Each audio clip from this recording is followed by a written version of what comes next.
Terminal Bus Jawa Barat, setiap pagi disambut cahaya matahari yang menyapu atap-atap bangunan tua dan deretan bus yang berjejer rapi menunggu penumpang.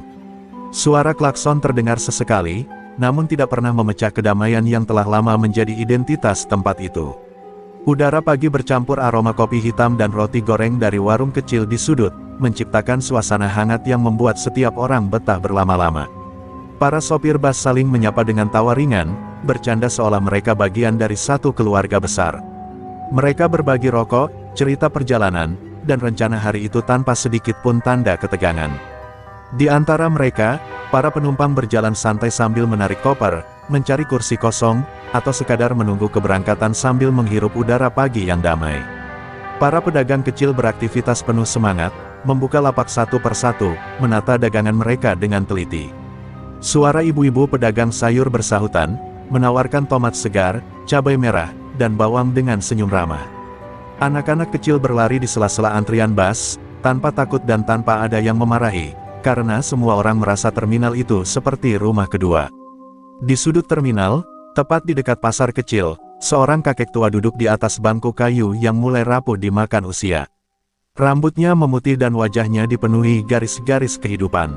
Nama kakek itu Ujang, sosok pendiam yang jarang berbicara kecuali jika ditanya. Ia menjajakan jajanan kecil, permen kacang dan kue tradisional dalam kantong plastik, dengan penuh kesabaran, walau jarang ada yang memperhatikan keberadaannya. Mata Ujang selalu memandang jauh, seolah menatap sesuatu yang tak terlihat oleh orang lain.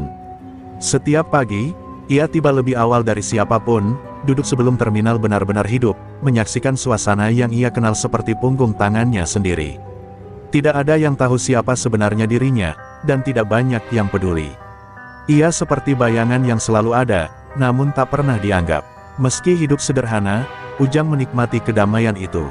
Melihat orang saling membantu membuatnya tersenyum kecil, seolah mengingat sesuatu, sebuah masa yang sudah lama berlalu. Namun di balik senyum tipis itu tersembunyi sesuatu yang dalam, seperti beban berat yang sudah lama dikunci rapat di dalam hatinya. Pagi itu terasa lebih damai dari biasanya. Angin bertiup lembut, membuat bendera kecil di pintu terminal berkibar pelan. Semua orang berjalan dengan ritme yang tenang, tanpa ada yang menyadari bahwa hari itu akan menjadi titik awal perubahan besar.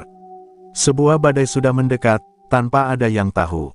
Dan Ujang, lelaki tua dengan pakaian kusam dan langkah perlahan itu, adalah satu-satunya orang yang bisa merasakan bahwa kedamaian itu tak akan bertahan lama. Ia menatap Cakrawala dengan sorot mata yang dalam, seolah membaca tanda tak terlihat yang hanya dipahami oleh seseorang yang pernah melewati badai besar dalam hidupnya. Dia tahu, sesuatu akan datang, dan ia tahu, ini baru permulaan. Hari itu masih pagi ketika suara bising yang tidak biasa mulai terdengar dari arah gerbang utama terminal. Suara motor berderu keras, memecah keheningan yang biasanya dipenuhi tawa ringan para sopir. Perlahan, semua kepala menoleh, dan desiran ketakutan seakan menyusup ke dalam dada setiap orang yang menyaksikan konvoi itu masuk. 5 motor besar melaju dengan arogan, knalpotnya meraung seolah ingin menunjukkan siapa yang kini berkuasa atas tempat itu. Rombongan itu berhenti tepat di tengah terminal, membuat para sopir dan pedagang membeku. Dari motor paling depan, turun seorang lelaki bertubuh besar, rambutnya gondrong dan kusut, wajahnya penuh bekas luka, dan tatapan matanya tajam seperti pisau. Dialah Mamat Gondrong, nama yang pernah terdengar samar di kalangan para sopir sebagai pemungut liar di wilayah lain yang selalu meninggalkan jejak kekacauan.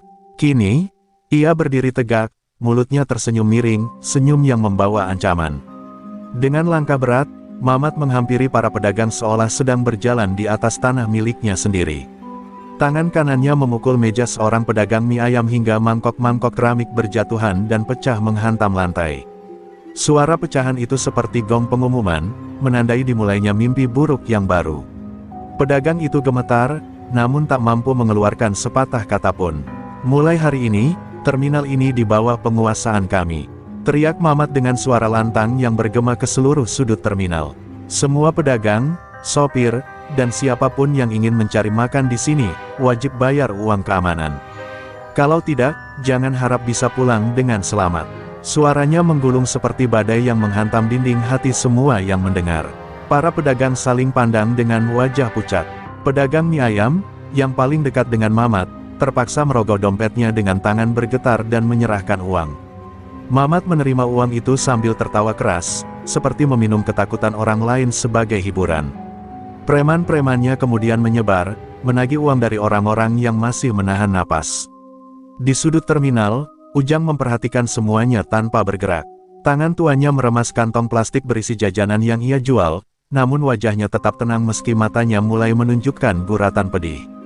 Ia melihat seorang bocah penjual air mineral menangis ketakutan ketika preman menarik paksa uang dari sakunya. Pemandangan itu membuat dada Ujang terasa sesak, seperti ada sesuatu yang sudah terlalu lama ia kubur kini mulai berguncang ingin keluar. Terminal yang selama ini menjadi tempat harapan kini berubah menjadi panggung ketakutan dalam sekejap.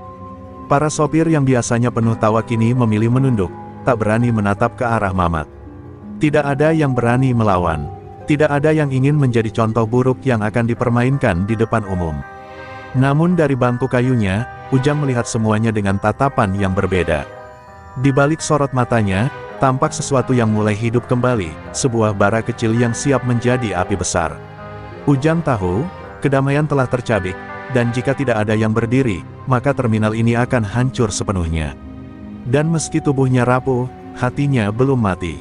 Ia tahu, waktunya untuk tetap diam sudah hampir habis. Hari itu, badai telah benar-benar tiba. Dan Ujang tahu, ini baru pembukaannya. Sejak siang itu, suasana terminal berubah drastis.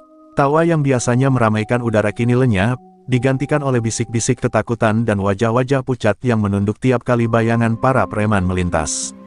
Sopir bus yang biasanya bercanda kini duduk diam merapatkan bibir, takut membuka mulut dan memancing kemarahan. Suara knalpot yang meraung-raung dari motor geng Mamat menjadi simbol bahwa kedamaian telah dikubur jauh di dasar tanah.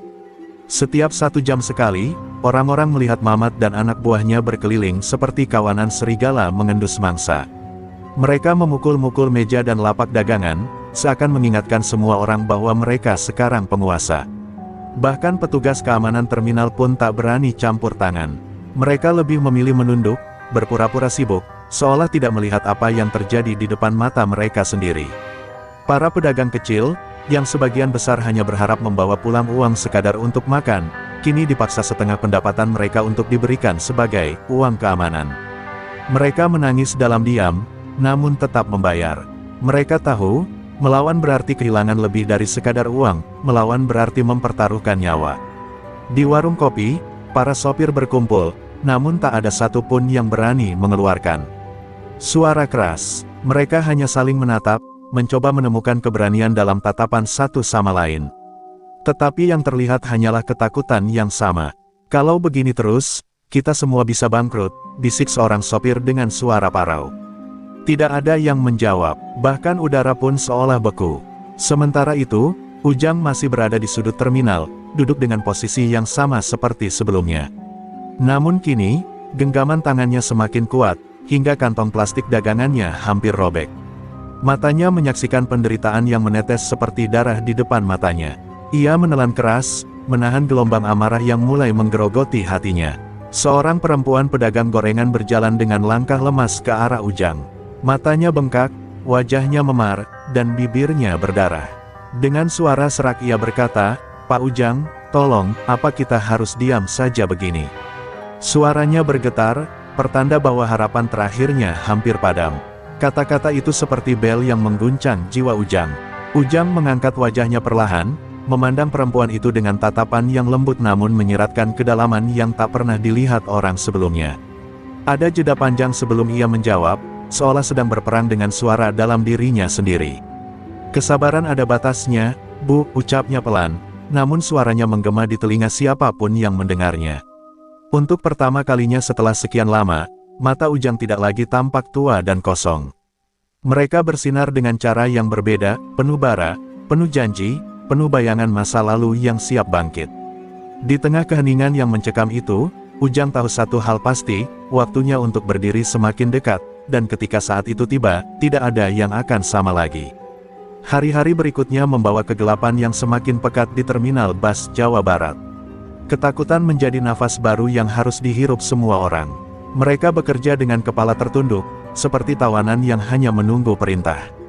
Tetapi di balik semua itu, ada satu sosok yang tidak diperhitungkan, Ujang, lelaki tua yang selama ini seolah hanya bagian dari pemandangan, tak lebih dari hiasan yang tak pernah terlihat.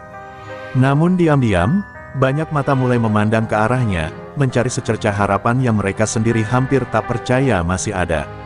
Ujang menjadi pusat perhatian yang tak pernah ia inginkan. Setiap gerakannya diperhatikan diam-diam. Ketika ia berdiri, orang-orang bertanya-tanya, apakah ini saatnya? Namun Ujang tidak melakukan apapun. Ia hanya berjalan perlahan ke lapak mungilnya, menata jajanan kecilnya dengan tangan yang mulai bergetar, bukan karena lemah, tapi karena amarah yang belum sepenuhnya terkendali. Ia bukan takut, ia sedang menahan sesuatu yang jauh lebih besar dari keberanian. Di tengah pasar kecil dekat terminal, para pedagang berkumpul dalam lingkaran kecil, membicarakan nasib mereka. Mereka membicarakan bagaimana mereka tidak lagi tidur dengan tenang, bagaimana anak-anak mereka menangis ketakutan setiap kali mendengar suara motor meraung. Kalau saja ada yang bisa menghentikan mereka, bisik seorang lelaki parubaya dengan suara patah. Semua diam, hening panjang menjawab keputusasaan itu. Namanya kembali disebut, Ujang. Seorang pedagang tua bercerita bahwa ia melihat bagaimana mata Ujang berubah pada hari pertama para preman datang. Namun ketika ia mengungkapkan itu, yang lain hanya menggeleng pelan, tak yakin. Mana mungkin lelaki setua itu bisa berbuat apa-apa? Kita butuh pahlawan, bukan kakek renta yang nyaris tak bisa berdiri tegak, kata seorang pemuda dengan suara getir. Harapan yang muncul cepat padam kembali. Di sudut lain, Ujang mendengar setiap kata yang dibisikkan tentang dirinya. Bukannya marah, yang ia rasakan justru rasa berat penuh beban. Ia tahu orang-orang berharap, namun ia juga sadar bahwa berdiri melawan berarti membuka pintu masa lalu yang selama ini ia kunci mati. Masa lalu yang dipenuhi darah, pengkhianatan, dan pertempuran yang membuatnya memilih menghilang dari dunia. Ia ingin hidup damai, tidak ingin mengulang luka itu lagi. Namun setiap suara tangis, setiap tatapan putus asa yang ia lihat hari demi hari, menekan dadanya lebih kuat. Hatinya seperti retak sedikit demi sedikit, dan ia tahu bahwa keheningan bukan lagi pilihan. Ia memejamkan mata, mengingat wajah seseorang yang mungkin menjadi alasan ia dulu berjanji untuk meninggalkan dunia kekerasan selamanya. Air mata kecil jatuh tanpa ia sadari. Sore itu, ketika matahari mulai tenggelam di balik bangunan terminal, Ujang berdiri dari bangkunya. Gerakannya membuat beberapa orang menoleh dengan cemas. Langkahnya pelan namun mantap. Ia memandang seluruh terminal, menghirup udara yang kini terasa berat dan penuh rasa sakit. Dan untuk pertama kalinya setelah sekian lama, ia membisikkan kata-kata yang berasal dari dasar hatinya. Cukup, gumamnya lirih, namun terasa seperti gempa kecil di dada yang mendengarnya. Di saat itu, semua orang, meski belum mengerti, mulai merasakan bahwa angin telah berubah arah. Kediaman panjang Ujang mulai runtuh, dan badai yang sesungguhnya akan segera dimulai. Pagi berikutnya, terminal kembali dipenuhi ketegangan yang menggantung seperti kabut tebal. Udara yang biasanya sejuk kini terasa pengap, seolah menekan dada setiap orang yang melangkah. Para pedagang membuka lapak dengan tangan gemetar, berharap hari itu tak lebih buruk dari kemarin. Namun jauh di dalam hati mereka, semua tahu harapan itu hanya mimpi kosong. Suara tawa sinis para preman kembali terdengar sebelum matahari sepenuhnya muncul di langit. Mamat Gondrong muncul bersama kelompoknya, berjalan dengan langkah penuh kesombongan. Wajahnya menyeringai, seolah ia sedang menikmati penderitaan orang-orang di sekitarnya. Ia menghentak kursi plastik yang ada di depannya hingga terpelanting, membuat para pedagang tersentak kaget dan menunduk lebih dalam. Mana uangnya? Jangan pura-pura miskin. Semua harus bayar kalau mau dagang di sini. Teriaknya sambil tertawa keras, membuat beberapa anak kecil menangis ketakutan. Preman-premannya menyapu satu persatu pedagang, menagih dengan brutal. Mereka mendorong, memukul lapak, dan mengancam tanpa ampun. Terminal yang dulu menjadi tempat keluarga berkumpul kini berubah seperti kandang binatang buas. Tidak ada senyum, tidak ada harapan, hanya ketakutan yang membungkam semua mulut. Dan di tengah semua itu, Ujang berdiri diam di tempatnya seperti batu karang dihantam ombak. Melihat Ujang berdiri tanpa bergerak, Mamat Gondrong menghampirinya dengan langkah berat. Ia berhenti tepat di depan kakek tua itu, menatapnya dari ujung rambut sampai ujung kaki dengan wajah mengejek. Heh, kakek lapuk, kau pikir orang sepertimu boleh berdiri tanpa bayar sepeser pun di wilayah gue? Ucapnya dengan nada yang sengaja dibuat menghina. Beberapa orang menahan napas, sadar bahwa sesuatu akan terjadi. Ujang menatapnya perlahan, tidak berkata apa-apa. Tatapan itu tenang, namun menyimpan kedalaman yang tak dipahami siapapun. Tatapan yang membuat Mamat tiba-tiba merasa terganggu, seolah ada sesuatu yang tak terlihat sedang mengintip balik ke dalam dirinya. Namun ia menutupi kegelisahannya dengan tertawa keras, menepuk-nepuk pipi Ujang dengan keras seperti memperlakukan boneka tak bernyawa. "Apa kau tuli? Hah!" teriak Mamat sambil mendorong dada Ujang dengan kasar hingga ia hampir terjatuh. "Lihat diri lo, rapuh, kumal, jualan recehan. Orang tua tak berguna seperti lo harusnya buang ke tempat sampah, bukan duduk di sini sok penting." Suaranya menggema ke segala arah, memecah harapan kecil yang tersisa di hati orang-orang. Beberapa pedagang menutup mulut mereka, menahan tangis. Mereka ingin menghentikan Mamat, tapi kaki mereka terasa seakan terikat rantai besi. Semua hanya bisa menonton kakek tua itu direndahkan, dipermalukan di depan banyak orang, seperti hewan yang dikorbankan di tengah arena. Terminal seakan membeku, tak ada yang bergerak, tak ada yang berani bernapas. Ujang akhirnya berbicara, suara pelan namun tajam seperti bilah yang terhunus. "Jangan pernah rendahkan orang lain karena tampilan luarnya," ucapnya tanpa bergeming. Suaranya tidak berteriak, namun setiap kata terasa menghantam keras ke dada semua yang mendengar. Mata Ujang menatap lurus ke mata Mamat, tanpa rasa takut, tanpa goyah. Dan untuk pertama kalinya, semua orang melihat sesuatu dalam diri Ujang yang belum pernah mereka lihat sebelumnya, sebuah kekuatan tersembunyi yang selama ini hanya tidur. Suasana hening menjadi berat, seolah udara sendiri sedang menahan napas. Di bawah panas matahari yang menyengat, sebuah garis tipis antara kehancuran dan kebangkitan telah ditarik. Dan tidak ada jalan kembali. Setelah penghinaan itu, suasana terminal seperti pecah menjadi serpihan yang tak bisa disatukan kembali. Semua orang terdiam, membeku, seolah dunia berhenti berputar. Ujang berdiri tegap, namun di balik ketenangan wajahnya, hatinya bergemuruh seperti badai yang menghantam karang. Kata-kata Mamat tadi berputar-putar di kepalanya, memukul keras memori yang selama ini ia coba kubur. Ia mencoba menarik napas, namun dada terasa sesak seolah tidak ada lagi ruang untuk udara. Wajah-wajah di sekelilingnya memandang dengan campuran iba, takut, dan penyesalan.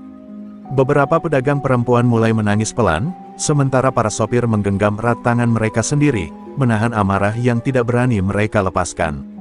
Di mata mereka, penghinaan itu bukan hanya pukulan untuk Ujang, tapi tamparan untuk seluruh martabat terminal yang selama ini dibangun dengan kerja keras dan rasa kekeluargaan.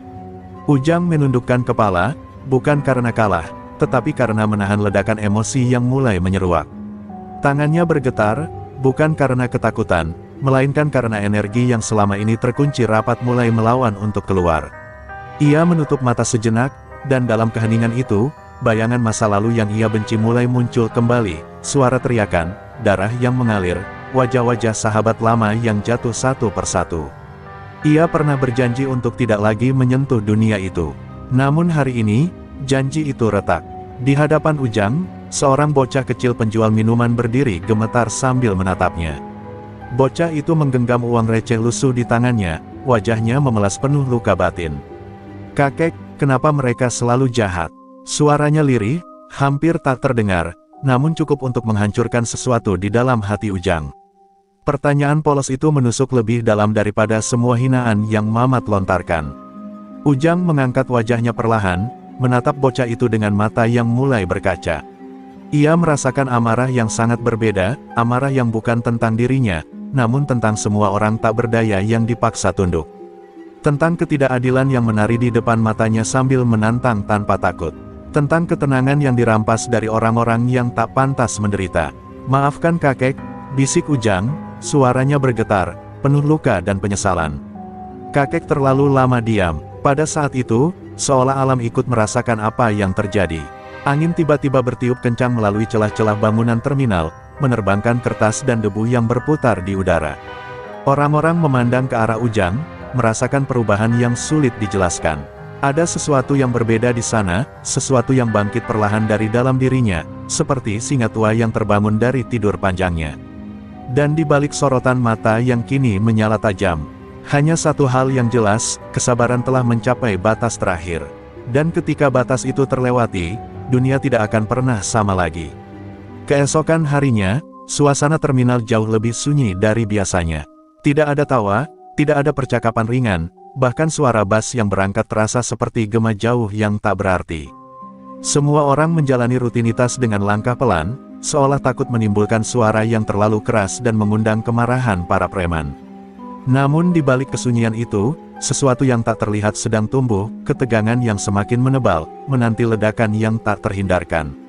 Pagi itu, ketika para pedagang mulai menata dagangan dengan hati-hati, Mamat Gondrong dan kelompoknya kembali memasuki terminal dengan deru motor yang garang.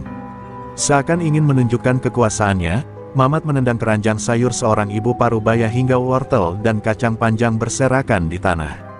Ibu itu berlutut, memunguti sayurnya sambil menahan tangis. Tidak ada yang berani menolong. Semua menunduk, membiarkan kehinaan itu terjadi di depan mata mereka. Namun kali ini Ujang tidak hanya berdiri menyaksikan. Ia melangkah maju perlahan, meninggalkan bangku kayunya yang selalu menjadi tempat ia berdiam. Langkahnya tenang, tapi setiap hentakan kakinya terdengar seperti dentuman yang menggetarkan hati setiap orang. Pedagang yang melihat gerakannya langsung terdiam, sebagian menutup mulut mereka dengan tangan, menyadari apa yang akan terjadi. Ujang berhenti tepat di depan Mamat dan para preman. Suasananya mendadak hening yang begitu tegang hingga membuat nafas terasa berat. Mamat menoleh dengan wajah mengejek, tidak percaya bahwa lelaki tua itu berani mendekatinya lagi. Ia tertawa keras, tawa yang terdengar seperti suara logam beradu. Apalagi, kakek rongsokan. Mau minta dihina lagi. Namun Ujang tidak mundur. Ia menatap lurus ke mata Mamat, tatapan tajam yang membuat beberapa preman di belakangnya tak sengaja mundur setapak. Suara Ujang keluar pelan namun jelas, serupa gemuruh petir jauh di langit. Hentikan perlakuanmu pada mereka. Terminal ini bukan tempat untuk menindas. Jangan sakiti orang-orang tak bersalah. Tawa Mamat terhenti seketika, wajahnya berubah, dari mengejek menjadi geram. Ia melangkah mendekat, menempelkan dahinya ke dahi Ujang seperti binatang liar yang siap menerkam. Kalau gue nggak mau apa lo? Lo cuma debu tua yang kalau gue sentuh, langsung hancur. Suaranya rendah, penuh kemarahan yang beracun. Orang-orang di sekitar menahan napas. Mereka tahu satu kalimat lagi bisa membuat segala sesuatu meledak. Namun Ujang tetap berdiri tegar, tak bergeming meski tubuhnya jauh lebih kecil dan rapuh dibandingkan Mamat. Aku peringatkan untuk terakhir kalinya, katanya lirih namun tegas, jangan sentuh mereka lagi. Hening menggantung seperti pedang di atas kepala semua orang. Mereka bisa merasakan badai besar yang siap meledak kapan saja. Untuk pertama kalinya sejak para preman datang, seseorang telah berdiri menentang, dan bukan sembarang orang, lelaki tua yang selama ini dianggap tak berarti. Dan di udara yang mulai bergetar oleh ketegangan, semua orang tahu satu hal. Ini bukan lagi tentang uang. Ini tentang harga diri. Dan perang telah dimulai, meski belum ada pukulan yang mendarat. Suasana terminal membeku total. Angin seolah berhenti bergerak, dan waktu terasa berjalan lebih lambat. Semua mata tertuju pada dua sosok yang berdiri saling berhadapan, Mamat Gondrong, raksasa sombong bergelimang kekerasan, dan Ujang, lelaki tua kurus dengan punggung yang tetap tegak meski tubuhnya rapuh dimakan usia. Tidak ada yang percaya apa yang mereka lihat, seorang kakek berani menantang pemimpin preman paling bengis di wilayah itu. Mamat tersenyum sinis, sebuah senyuman yang lebih menyerupai geraman. Binatang buas. Ia meludah ke tanah dekat kaki Ujang, seolah menegaskan betapa rendahnya ia memandang lelaki tua di depannya. Kalau begitu, lo mau jadi pahlawan? Iya. Mau sok jadi pembela orang kecil? Katanya dengan nada mengejek yang meresap ke dalam setiap telinga. Preman-premannya tertawa keras, menciptakan gema yang menyakitkan di tengah terminal. Tanpa peringatan, Mamat mendorong Ujang dengan kasar, membuat tubuh tua itu mundur beberapa langkah. Orang-orang terpekik kecil, sebagian menutup mata mereka karena tidak tahan melihat seseorang yang sepuh dipermalukan seperti itu. Namun, ketika mereka membuka mata kembali, Ujang masih berdiri tegak, tidak jatuh, tidak goyah, dan tatapannya tetap tajam. Wajahnya tenang, tapi ada kilatan api yang baru mulai menyala. Kalau lo ngerasa kuat, kata Mamat sambil membusungkan dada dan menunjuk ke tanah di tengah terminal, buktikan di sini. Ayo kita selesaikan laki-laki ke laki-laki. Gue pengen semua orang lihat gimana gue nginjek lo sampai hancur. Suaranya menggema seperti dentuman petir, membuat seluruh terminal bergetar dalam ketegangan yang mematikan. Orang-orang mulai mundur, membentuk lingkaran lebar tanpa diminta. Mereka tidak mau, tapi mereka tahu tidak ada yang bisa menghentikan apa yang akan terjadi. Beberapa pedagang menangis pelan, takut melihat darah tumpah di tempat yang selama ini menjadi sumber kehidupan mereka. Seorang sopir tua memejamkan mata dan berbisik lirih, "Tuhan, lindungi dia." Ujang memandang lingkaran orang-orang di sekelilingnya, wajah mereka penuh ketakutan dan luka batin. Ia melihat bocah penjual minuman memeluk botol-botolnya sambil menangis dalam diam. Ia melihat perempuan penjual sayur yang kemarin dipukul, memeluk dadanya sendiri seperti berusaha menahan hatinya yang hampir pecah. Dan pada saat itu, Ujang tahu, ia tidak lagi bertarung untuk dirinya sendiri. Dengan gerakan pelan namun tegas, Ujang menurunkan kantong plastik dagangannya ke tanah. Ia menegakkan tubuhnya, mengangkat wajahnya, dan memandang langsung ke mata Mamat tanpa sedikit pun rasa gentar. Nada suaranya rendah namun menggema ke seluruh terminal. "Kalau ini yang kau inginkan," katanya pelan, "maka aku terima." Keheningan panjang menyelimuti udara. Semua orang menahan napas, menyadari bahwa detik ini adalah titik balik dari segalanya.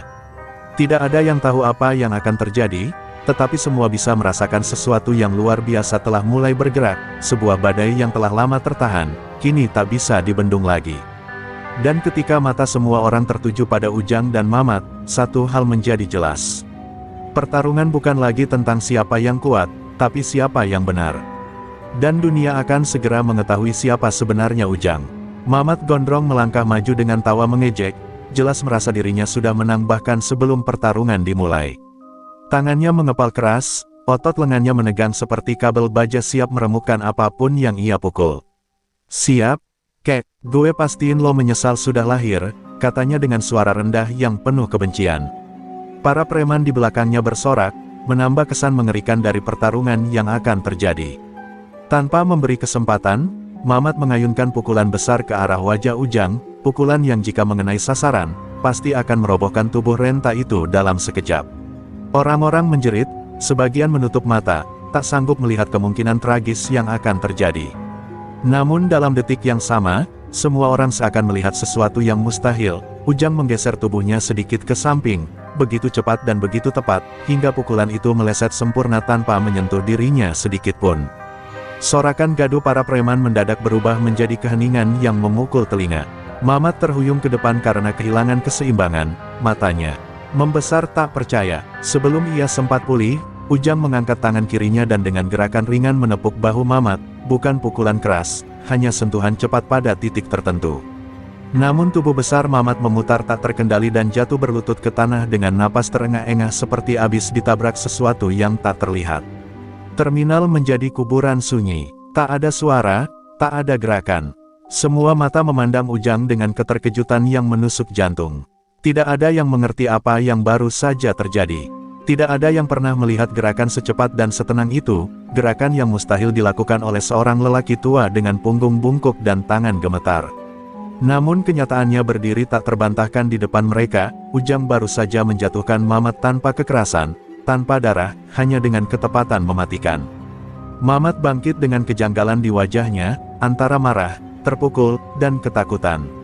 "Apa yang lo lakukan?" Suaranya terputus-putus, napasnya kacau. Ia mencoba menyerang lagi, melompat dengan kekuatan dan kebrutalan yang lebih besar, tetapi sekali lagi Ujang menghindar dengan langkah yang nyaris tak terlihat.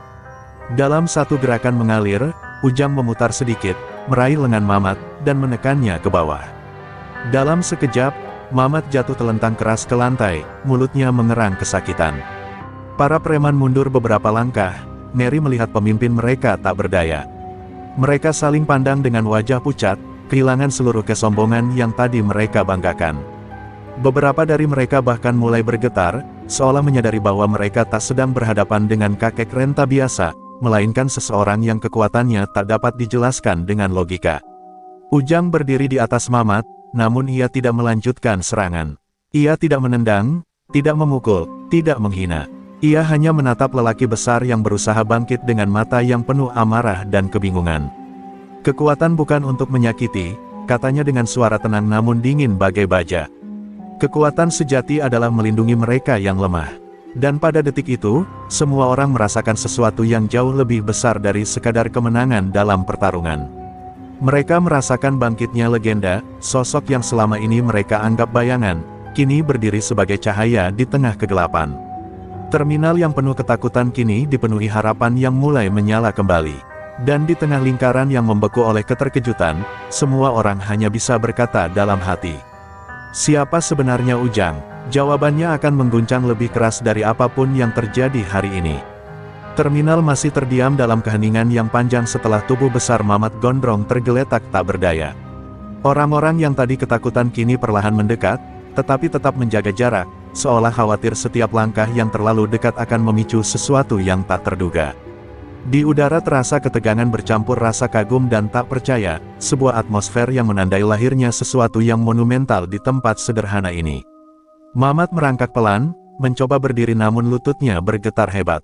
Tatapan matanya bukan lagi penuh kesombongan seperti sebelumnya, kini tergantikan oleh rasa takut yang menggerogoti harga dirinya. Lo siapa sebenarnya? Suaranya parau, terpecah oleh rasa sakit dan keterkejutan. Para preman di belakangnya menelan ludah, sebagian masih menunduk, tidak berani menatap langsung sosok Ujang yang berdiri tegak dengan wajah sendu. Ujang menghela napas panjang, seolah mengumpulkan kekuatan bukan untuk bertarung, tapi untuk mengatakan sesuatu yang sudah lama terkunci di dalam dirinya. Aku bukan siapa-siapa, ucapnya perlahan. Namun kata-kata itu justru terdengar seperti kabut tebal yang menyembunyikan sesuatu yang jauh lebih besar. Warga terminal saling pandang, jelas mengetahui jawaban itu belum lengkap. Mereka menunggu, tanpa suara, seperti anak-anak menanti berita yang menentukan nasib. Namun sebelum Ujang melanjutkan, suara langkah berat menggemakan lantai terminal. Dari arah kedatangan Bas, muncul seorang pria memakai jaket kulit hitam, berjalan tegap, membawa aura wibawa yang sulit dipungkiri. Wajahnya tegas dengan sorot mata tajam, dan setiap langkahnya membuat para preman mundur tanpa diperintah. Begitu pria itu berdiri di tengah kerumunan, seorang pedagang berbisik dengan suara gemetar, "Itu, Komandan Rahmat." Rahmat menatap Ujang dalam keheningan panjang yang begitu berat hingga udara terasa menekan dada. "Aku kira kau sudah mati, Ujang." Ucapannya membuat orang-orang tersentak, dan terminal kembali sunyi. Mamat Gondrong membelalakkan mata, tak percaya dengan apa yang baru ia dengar. Sosok tua lusuh yang dianggap remeh, ternyata memiliki masa lalu yang misterius dan besar. Ujang menunduk, seperti menanggung beban berat dari masa yang ingin ia lupakan. "Aku memilih menghilang. Aku lelah dengan dunia yang penuh kekerasan dan pengkhianatan." Suaranya bergetar, namun setiap kata terasa penuh makna. "Aku ingin hidup tenang, menjadi orang biasa, tapi seorang seperti aku, sepertinya tidak pernah benar-benar punya pilihan." Rahmat melangkah mendekat, berhenti hanya 1 meter di depan Ujang. "Dulu kau raja jalanan ini, orang paling ditakuti di Jawa Barat. Tak ada yang berani menyentuhmu." Ia menatap lurus ke mata Ujang. "Kenapa kau kembali sekarang? Kenapa kau menunjukkan wujudmu lagi?" Ujang menutup mata, napasnya berat menahan sesuatu yang selama ini terpendam. Ketika ia membuka mata, sorotnya berubah tajam seperti baja. "Karena aku sudah terlalu lama membiarkan kejahatan merajalela di tempat ini. Karena orang-orang tak bersalah sudah cukup menderita. Dan karena," ia menatap ke arah Mamat yang menunduk putus asa, "ada yang perlu belajar bahwa kekuasaan bukan berarti menginjak orang lain." Terminal mendadak dipenuhi desah napas dan bisikan gemetar. Semua orang kini tahu satu hal, cerita ini baru dimulai. Dan badai besar sedang menuju terminal itu. Tak ada yang tahu siapa yang akan bertahan atau hancur ketika kebenaran sepenuhnya terungkap. Keheningan kembali menyelimuti terminal Bas Jawa Barat setelah pengakuan mengejutkan itu menggema di udara. Semua orang terpaku pada sosok Ujang, seorang kakek tua sederhana yang ternyata menyimpan sejarah kelam serta kekuatan yang tak pernah mereka bayangkan. Angin sore berhembus pelan, mengibarkan beberapa lembar tiket yang terjatuh, seolah menjadi saksi bisu dari babak baru yang mulai terbuka. Tidak ada yang berani bergerak atau bersuara, seakan waktu berhenti menunggu apa yang akan terjadi selanjutnya. Mamat Gondrong yang masih terjatuh di lantai menatap Ujang dengan mata yang dipenuhi kegelisahan dan kebingungan. Nafasnya masih tersengal, namun kini bukan lagi karena sakit fisik, melainkan hantaman mental yang tak pernah ia rasakan sebelumnya. Untuk pertama kalinya dalam hidupnya, ia merasa kecil, tak berdaya, dan kalah tanpa bisa membalas sedikitpun. Kenapa seorang legenda sepertimu mau tinggal bersama sampah seperti kami? Katanya dengan suara yang hampir tak terdengar. Ujang menunduk, memandang Mamat dengan mata yang penuh iba, bukan dendam. Karena aku tahu rasanya menjadi seseorang yang kehilangan arah, jawabnya pelan.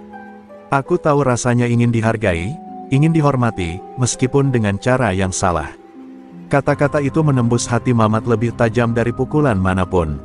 Beberapa preman di belakangnya mulai menunduk, ada yang menggigit bibir menahan tangis yang tak mereka mengerti. Ego yang biasanya keras kini mulai retak. Komandan Rahmat melangkah maju, suaranya tegas namun mengandung penghormatan yang tulus. Ujang, kau tahu kota ini butuh seseorang sepertimu. Orang-orang ini butuh sosok yang bisa menuntun, bukan menindas. Ujang menatap Rahmat lama, seolah membaca masa depan dalam tatapan itu. Aku bukan pahlawan, jawabnya lirih. Aku hanya ingin damai. Rahmat tersenyum tipis. Kadang, orang paling damai adalah yang paling pantas memimpin.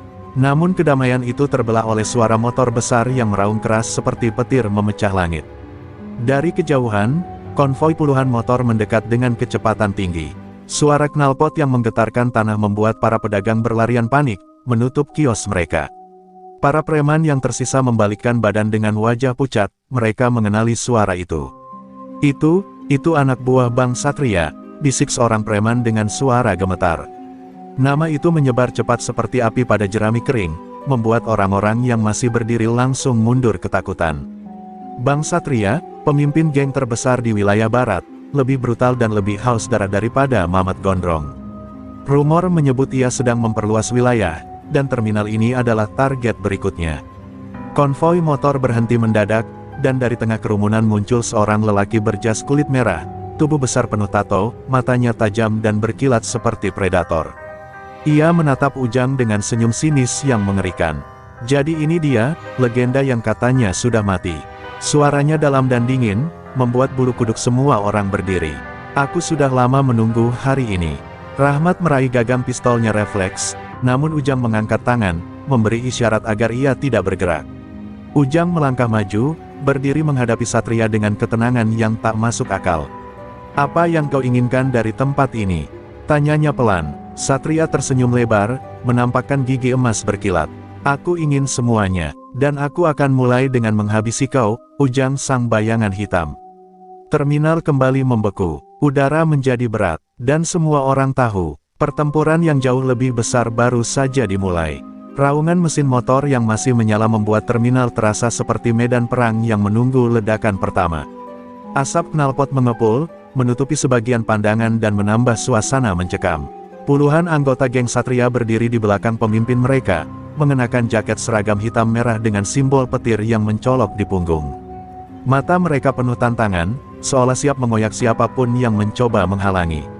Orang-orang yang masih berada di sekitar terminal segera mundur jauh, bersembunyi di balik tiang, dinding, dan kios demi menghindari kemungkinan kekacauan yang akan meledak sewaktu-waktu.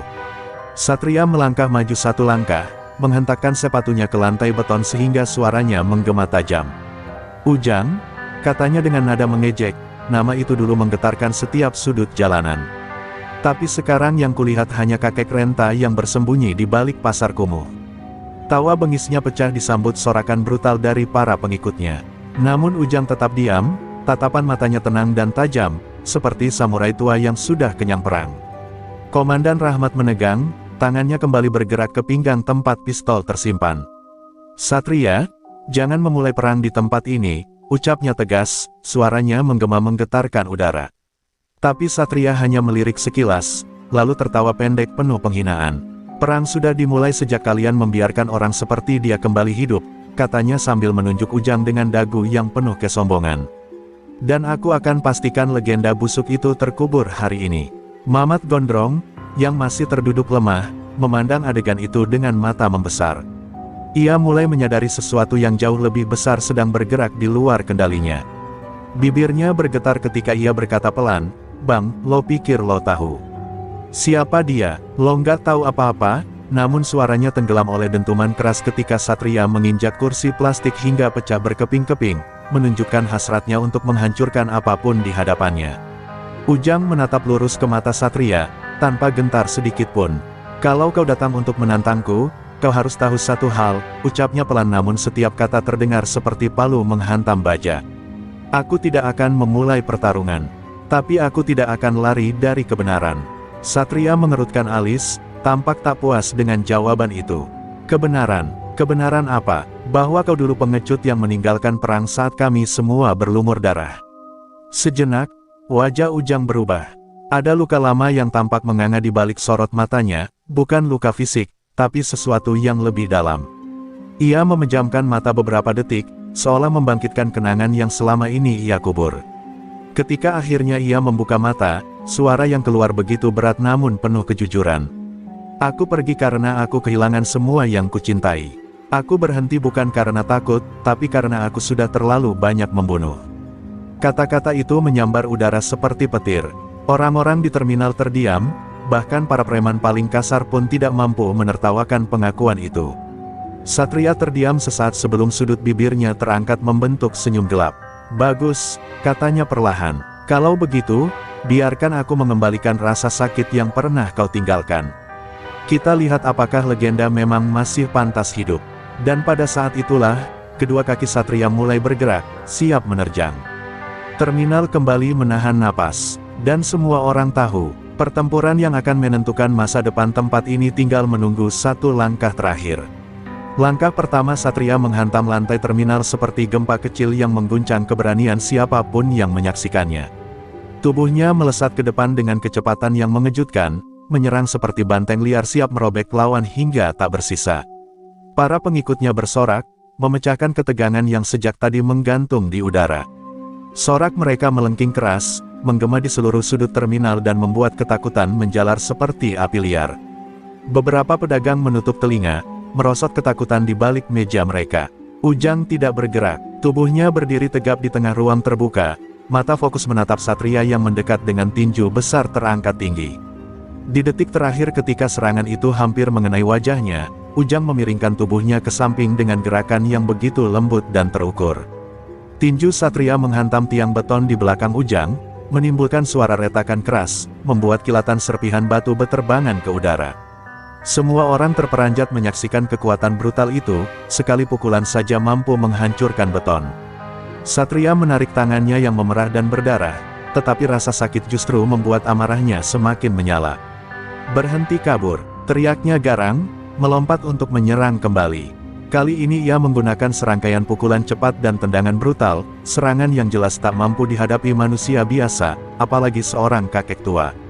Namun Ujang kembali menari di antara pukulan itu dengan gerakan yang nyaris tak terlihat, tiap langkahnya begitu ringan bagaikan angin yang menyelinap di antara hujan badai. Para preman yang menyaksikan adegan itu terpaku, mulut terbuka tak percaya. Mereka pernah melihat pertarungan jalanan, pernah menyaksikan kekerasan yang paling ekstrim, namun apa yang mereka lihat sekarang berada di level yang jauh berbeda. Seorang pria tua menghindari serangan seorang raksasa ganas dengan keindahan gerakan yang hampir seperti seni. Beberapa di antara mereka mulai berbisik, ini bukan manusia biasa, ini bayangan, ini legenda yang kembali hidup. Rahmat, yang berdiri tak jauh dari tempat itu, menggenggam erat ujung jaketnya, matanya tegang mengikuti setiap gerakan. Ini tidak akan berhenti dengan mudah, gumamnya dengan kecemasan yang sulit disembunyikan. Ia tahu, dua dunia gelap yang selama ini terpisah kini sedang bertabrakan, dan benturan itu bisa menghancurkan lebih dari sekadar terminal yang sederhana. Ia bersiap untuk ikut turun jika keadaan menjadi terlalu berbahaya. Namun di tengah badai serangan brutal, Ujang akhirnya mengambil satu langkah maju. Gerakannya cepat namun tetap lembut, tangannya menyentuh pergelangan tangan Satria, lalu memutar dengan tenaga minimal namun tepat sasaran. Dalam sekejap, tubuh besar Satria terhuyung dan jatuh berlutut, mengerang kesakitan sementara tulang persendiannya terdengar bergesekan keras. Para anak buahnya langsung ingin maju, namun Satria mengangkat tangan, menahan mereka. Jangan, desisnya dengan napas terbata.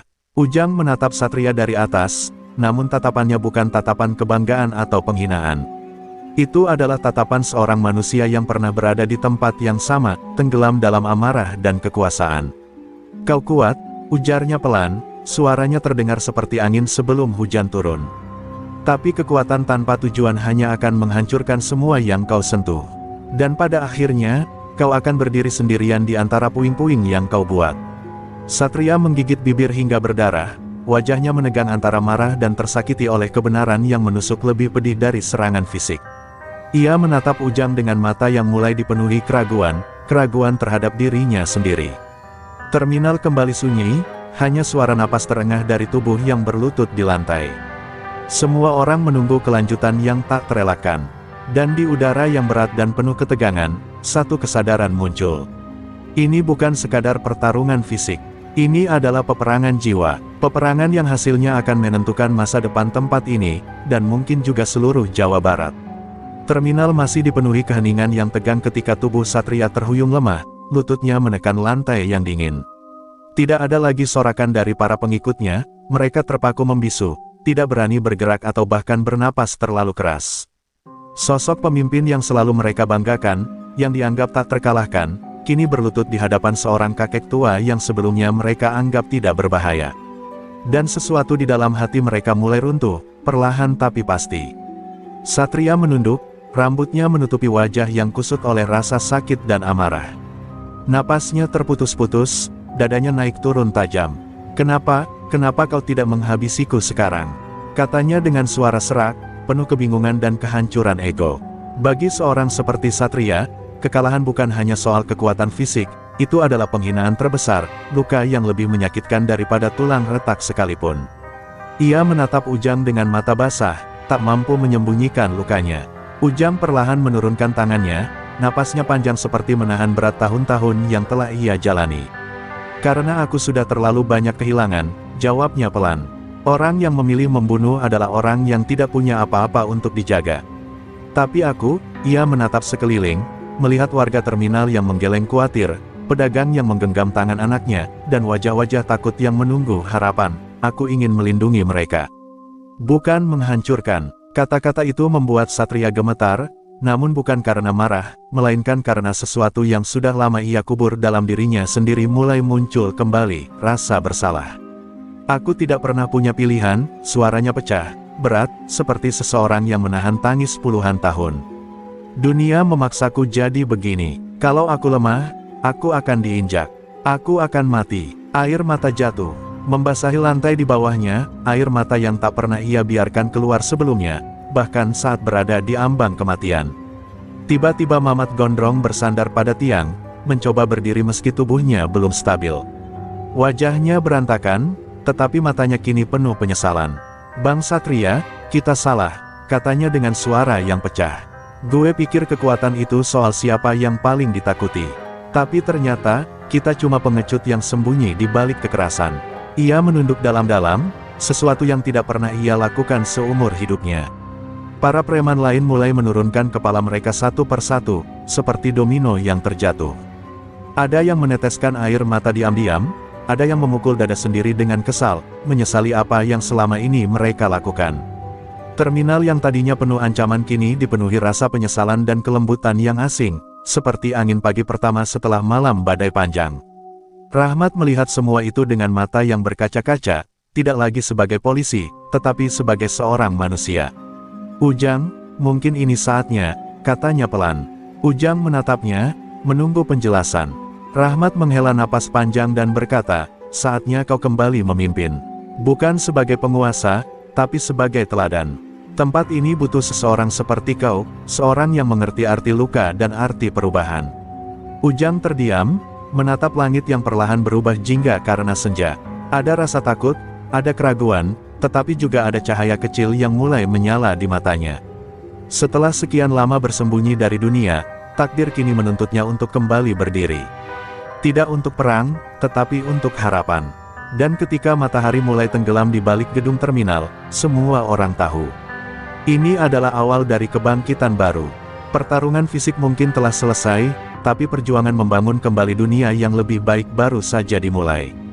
Malam turun perlahan menutupi terminal, tetapi kali ini bukan kegelapan yang menyelimuti tempat itu. Lampu-lampu yang sebelumnya tampak redup dan suram kini terasa hangat, seakan menyambut awal baru yang tak pernah dibayangkan oleh siapapun. Warga terminal, pedagang, sopir, dan bahkan para preman yang biasanya dipenuhi agresi kini berdiri berdampingan, membentuk lingkaran yang mengelilingi Ujang, Satria, dan Mamat. Tidak ada lagi ketegangan di wajah-wajah mereka, hanya harapan, sesuatu yang sudah lama hilang dari tempat itu. Satria menunduk dalam-dalam di hadapan Ujang, tubuhnya bergetar menahan rasa malu dan penyesalan. Aku sudah menghancurkan begitu banyak hidup, suaranya pecah, menggema lirih. Aku tidak tahu apakah aku pantas diampuni.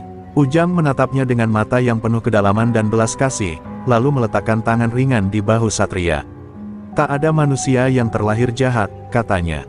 Yang membuat seseorang gelap adalah luka yang tak pernah diobati. Dan setiap luka bisa disembuhkan, jika kau mau berubah. Air mata mengalir di wajah Satria, menandai kekalahan yang bukan lagi tentang kekuatan, melainkan ego dan keangkuhan. Mamat Gondrong maju perlahan, wajahnya masih penuh lebam namun hatinya terasa lebih ringan dari sebelumnya. Bang, gue ikut berubah, katanya pelan. Kalau lo jatuh dan bangkit lagi, gue juga mau. Kalimat itu mengalir jujur, membuat beberapa orang di sekitar terisak tanpa mampu menahan emosi mereka. Rahmat melangkah ke tengah lingkaran, kini tanpa sikap dingin atau formalitas aparat. Ia menatap semua orang dengan keyakinan yang bulat. Mulai hari ini, terminal ini akan dijaga bukan dengan kekerasan, tapi dengan persaudaraan, ucapnya lantang. Siapapun yang ingin berubah, akan dibantu. Siapapun yang ingin membangun, akan diberi tempat. Suara tepuk tangan pecah, bukan karena kemenangan, tetapi karena lahirnya harapan yang nyata. Ujang menatap langit, seakan berbicara pada seseorang yang tak terlihat. Akhirnya, aku bisa pulang, gumamnya pelan. Terminal bukan lagi tempat pelarian untuk menghilang, melainkan rumah baru bagi jiwa-jiwa yang terluka untuk sembuh dan memperbaiki diri. Ia memandang wajah-wajah penuh harapan di sekelilingnya, menyadari bahwa mungkin, inilah takdirnya selama ini, bukan menjadi penguasa yang ditakuti, tetapi menjadi cahaya bagi mereka yang tersesat. Di kejauhan, suara azan menggema lembut, menyapu terminal dengan ketenangan yang menyentuh hati. Semua orang terdiam, menundukkan kepala, merasakan kedamaian yang sudah lama tidak mereka rasakan. Bahkan angin malam terasa berbeda, lebih hangat, lebih hidup,